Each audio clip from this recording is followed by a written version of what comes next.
प्रधानमंत्री नरेंद्र मोदी अहमदाबाद के दीसा में कोऑपरेटिव डेयरी प्लांट का उद्घाटन कर चुके हैं और अब वो जनसभा को संबोधित कर रहे हैं। सीधे आपको वहां लिए चलते हैं। बिना पानी, बिना बरसात, रेगिस्तान जैसी जिंदगी गुजारता हुआ इंसान अपने पराक्रम से, पुरुषार्थ से अपने भाग्य को कैसे बदल सकता है, इसका ये जीता जागता उदाहरण ये जिले के नागरिक है, उनका पुरुषार्थ है और उनकी सफलताएं हैं। भाइयों बहनों, मुझे बताया गया 25-27 साल के बाद कोई प्रधानमंत्री का बनासकांठा जिले में आने का हुआ है। भाइयों बहनों, मैं आपके बीच में प्रधानमंत्री के रूप में नहीं, इस धरती के संतान के रूप में आया।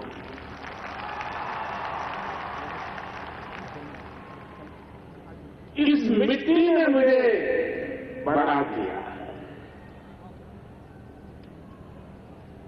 और मैं आज विशेष रूप से आया हूं श्रद्धेय गलबा भाई को, उनकी तपस्या को नमन करने के लिए आया हूं।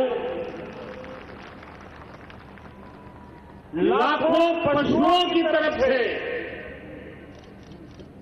लाखों परिवारों की तरफ से बनासकांठा की बंजर भूमि की तरफ से मैं आज गलबा भाई की शताब्दी के समारोह की शुरुआत में उनको शत नमन करता हूं। इन सब की तरफ से नमन करता हूं। अब कल्पना कीजिए, आज से 50 साल पहले जब गलबा भाई की उम्र 50 साल की थी, आज छोटी छोटी दूध मंडली उससे शुरू किया और आज किसानों के सहयोग से, पुरुषार्थ से, परिश्रम से और उसमें भी बनासकांठा की, उत्तर गुजरात की मेरी माताओं बहनों के पुरुषार्थ के कारण, जिन्होंने पशुपालन को परिवार की सेवा का हिस्सा बना दिया, उन्होंने श्वेत क्रांति ला दी। आज बनास डेयरी की भी स्वर्णिम जयंती का अवसर है।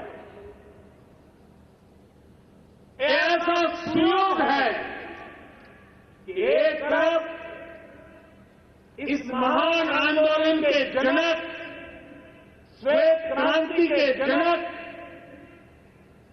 गलबा भाई की शताब्दी और दूसरी तरफ उन्हीं के हाथों से बोए गया पौधा, 8 मंडली से शुरू हुआ पौधा आज बनास डेयरी के रूप में वटवृक्ष बन गया है। उसकी स्वर्णिम जयंती का यह अवसर है और इसलिए इस 50 वर्ष में जिन महानुभावों ने इस बनास डेयरी को चलाया, आगे बढ़ाया, इस ऊंचाई पर ले गए, अनेक चेयरमैन आए होंगे, अनेक व्यवस्थापक आए होंगे, अनेक कर्मचारी रहे होंगे। मैं आज इस 50 साल की यात्रा में जिन लोगों ने योगदान दिया है, उन सबका हृदय से बहुत बहुत अभिनंदन करता हूं, उनका साधुवाद करता हूं। भाइयों बहनों, आप मुंबई जाएं, सूरत जाएं, किसी और इलाके में जाए तो कठिनाइयों में जिंदगी गुजारने के लिए गुजरात से कौन आया है तो ज्यादातर पता चलता था कच्छ और बनासकांठा के लोग अपना गांव अपना इलाका छोड़ करके रोजी रोटी कमाने के लिए कहीं बाहर जाते हैं, क्योंकि यहां कोई प्राकृतिक संसाधन नहीं। और हम पहले से कह रहे थे एक बार मां नर्मदा हमारी इस विनाश की धरती को आकर के छू लेगी, मेरा किसान मिट्टी को सोना बना करके रख देगा। आज उसने बनास की सूखी धरती को, इस रेगिस्तान वाली धरती को सोने में तब्दील कर दिया। मुझे बराबर याद है, मैं नया मुख्यमंत्री बना था, कई सारे सवाल या निशान मेरे लिए लगाए जाते थे। ये मोदी मुख्यमंत्री क्या करेगा? ये तो कभी गांव का सरपंच नहीं रहा, कभी चुनाव नहीं लड़ा, इसको कहां आएगा? बड़ी मजाक उड़ती थी। उस समय मेरा सबसे पहला सार्वजनिक कार्यक्रम डीसा में हुआ था, इसी धरती पर हुआ था, इसी मैदान में हुआ था, और वो था लोक कल्याण मेला। और उस दिन मैंने जो नजारा देखा था, आज उससे अनेक गुना नजारा बड़ा मेरी आंखों के सामने देखा। भाइयों बहनों, मुझे बराबर याद है, बनासकांठा के किसान मुझ पे बहुत नाराज रहते थे, गुस्सा करते, कभी कभी मेरे पुतले जलाते थे, और फिर भी मैं हिम्मत करके उनके बीच जाता था और मैं उनको कहता था कि अगर बनासकांठा का भाग्य बदलना है तो हमें पानी बचाना पड़ेगा, बिजली के तार छोड़ने पड़ेंगे, किसान को बिजली नहीं पानी चाहिए। ये बात मैं उस समय बताता था, नाराजगी बोलता था, लेकिन ये मेरा सौभाग्य है कि वही बनासकांठा, वही मेरे बनासकांठा के किसान, उन्होंने मेरी बात को सराखों पे चढ़ाया और आज ड्रीप इरिगेशन में, टपक सिंचाई में, स्प्रिंकलर में पूरे गुजरात में नंबर 1 पर लाकर के खड़ा कर दिया। मैं उन सभी किसानों को, मैं आज उन सभी किसानों को सर झुका करके नमन करता हूं। उन्होंने न अपना भाग्य बदला है तो नहीं है, उन्होंने आने वाली अनेक अनेक पीढ़ियों का भी भाग्य बदल दिया है। मुझे याद है 2007 या 8 का वर्ष होगा, ऐसा ही एक किसानों के लिए कार्यक्रम मेरा था, तो मैं बनासकांठा में आया था। तो हमारे एक मित्र हैं, दिव्यांग है, श्री गेना जी। गेना जी हमारे लाखनी तहसील से हैं। तो गेना जी चल तो पाते नहीं है, दिव्यांग है, लेकिन बड़े प्रगतिशील किसान है। वो इतना बड़ा दाढ़म लेकर के, अनार लेकर के मुझे भेंट करने आए, नारियल से भी बड़ा था। मैं हैरान था, मैंने उनसे पूछा, भाई ये कमाल कैसे किया है आपने? बोले साहब, आज तो मेरे खेत में पूरे जिले के लोग देखने के लिए आते हैं, और आप देखना धीरे धीरे दाड़म की खेती में बनासकांठा आगे निकल जाएगा। एक गांव के मेरे गेना जी, सरकारी गोरिया के हैं ना गेना जी, आए होंगे, शायद कहीं बैठे होंगे, हमारे गेना जी कहीं बैठे होंगे। क्या कमाल करके रख दिया भाइयों बहनों। बनासकांठा के किसान ने प्रगतिशील किसान के रूप में अपनी छवि छोड़ी है। और एक दो किसान नहीं, एक आंदोलन खड़ा हुआ है। आज भी बनासकांठा के किसानों ने प्रति हेक्टर आलू की पैदावार का जो रिकॉर्ड किया है, उस रिकॉर्ड को कोई तोड़ नहीं पाया है। ये काम बनासकांठा ने कर दिया।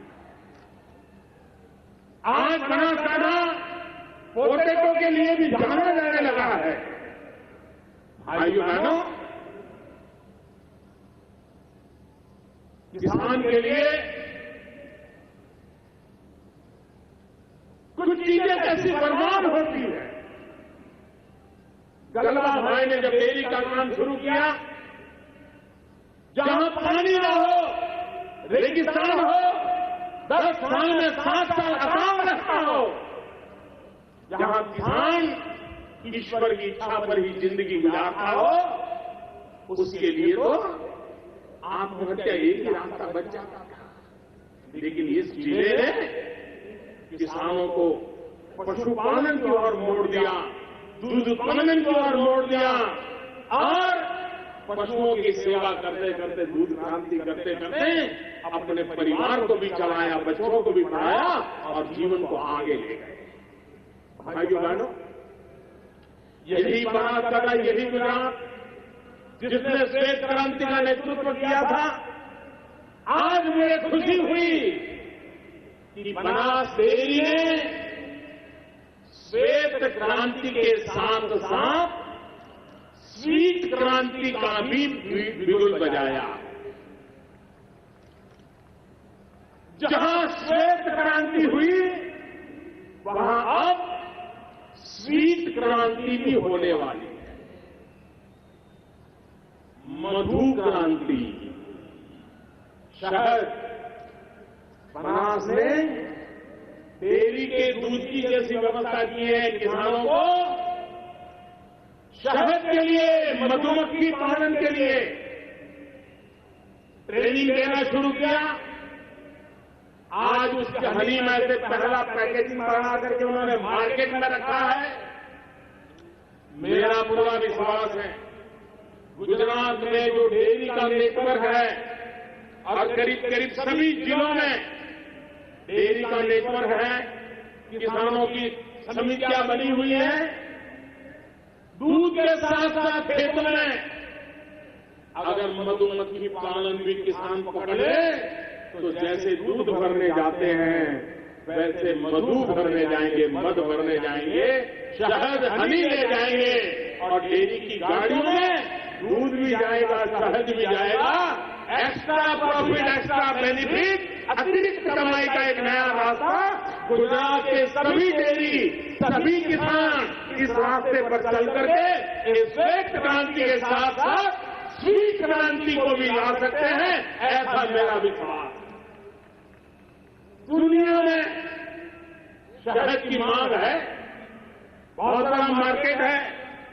अगर हम शहद में भी आगे निकल जाएं और जब नर्मदा का पानी आया है, नर्मदा के नजदीक के इलाकों में तो बहुत बड़ी मात्रा में इसका लाभ मिलता है। फर्टिलाइजर उपयोग करने के तरीके बदलने पड़ते हैं, लेकिन लाभ इतना बड़ा होता है। और जैसा बनासकांठा के किसान का मन बदला है, ये भी बदल के रहेगा, ऐसा मुझे विश्वास। आज बनास डेयरी ने अमूल ब्रांड के साथ चीज का प्रोडक्शन का भी एक प्लांट शुरू किया। गुजरात में जितनी भी डेयरियां वो चीज के काम से चली हुई है, आप हैरान होंगे, दुनिया के कई देश हैं वे अमूल के ब्रांड की चीज मांगते हैं। जितनी पैदावार होती है तुरंत उग जाती है, लोग ग्राहक मिल जाते हैं। आज उसमें एक इजाफा बनास डेयरी के द्वारा हो रहा है, मैं उनको बधाई देता हूं। एक बहुत बड़ा इनिशिएटिव आज डेयरी ने लिया है, कांकरेज की गाय। इस नस्ल का मूल्य हम जानते हैं, वैज्ञानिक तरीकों ने भी गीर की गाय, कांकरेज की गाय, इसका महात्मा स्वीकार किया है। अब A2 मिल्क जिस कांकरेज की गाय के दूध की एक विशेषताएं हैं, विशेष तत्व है, उसको आज उन्होंने मार्केट में रखा है। जो हेल्थ कॉन्शियस लोग हैं, जहां बच्चों को कुपोषण की समस्या है, ऐसे बच्चों के लिए A2 मिल्क, कांकरेज की गाय का A2 मिल्क उनके स्वास्थ्य के लिए उपकारक होने वाला है।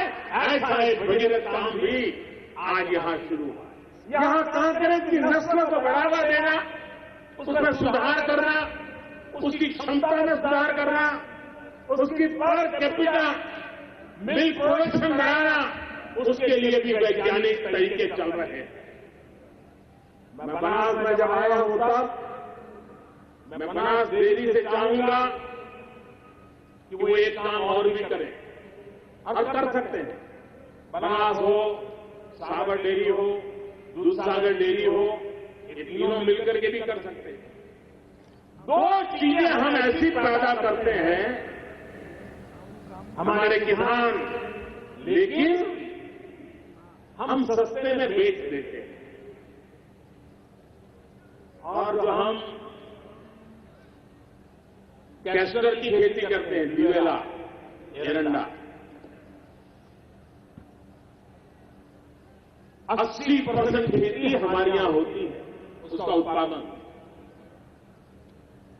उस पर इतनी वैल्यू एडिशन होती है, इतनी प्रोसेस होती है, सारी दुनिया के महत्वपूर्ण टेक्नोलॉजी में, स्पेस शटल की टेक्नोलॉजी में ये कैस्टर के ऑयल से बनी हुई चीजें सबसे सफल रहती है। लेकिन हम जो है अभी भी हमारा दिवेला, एरंडा जो कहे ऐसे का ऐसा बेच देते हैं। ये बनास, दूधसागर, सागर एक रिसर्च सेंटर बनाए, और हम हमारे किसान जो यहां पर कैस्टर पैदा करते हैं, एरंडा पैदा करते हैं, दिवेला पैदा करते हैं, उसमें वैल्यू एडिशन कैसे करें, और हमारा ये कीमती संपत्ति पानी के मोल से बाहर चली जाती है, उसे हम बचाएं। दूसरा है इसबगोल। इसबगोल की ताकत बहुत बड़ी ताकत है, उसमें बहुत वैल्यू एडिशन हो सकता है। जब कुरियन जिंदा थे तो श्रीमान कुरियन जी को मैंने कहा था कि आप इसबगोल पर वैल्यू एडिशन पर काम कीजिए। उन्होंने प्रारंभ किया था, आइसक्रीम बनाया था इसबगोल का, और आइसक्रीम का नाम दिया था इसबगोल। आनंद में शुरुआत की थी उन्होंने उस समय। इतना बड़ा ग्लोबल मार्केट है इसबगोल का, उसके संबंध में भी अगर वैज्ञानिक तरीके से हम काम करें तो बहुत बड़ा बदलाव ला सकते हैं, और हमें लाना चाहिए। भाइयों बहनों, इन दिनों पूरे देश में इस बात की चर्चा चल रही है, नोटों का क्या होगा।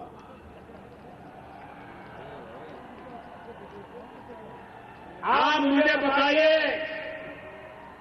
8 तारीख के पहले 100 की नोट की कोई कीमत थी क्या? 50 की नोट की कोई कीमत थी क्या? 20 की नोट की कोई कीमत थी क्या? छोटे को कोई पूछता था क्या? हर कोई बड़ों को पूछता था 1500, 1500, 1500। 8 तारीख के बाद देश देखिए 100 का मूल्य कैसा बढ़ गया, किसी ताकत बढ़ गई, उसकी जान आ गई।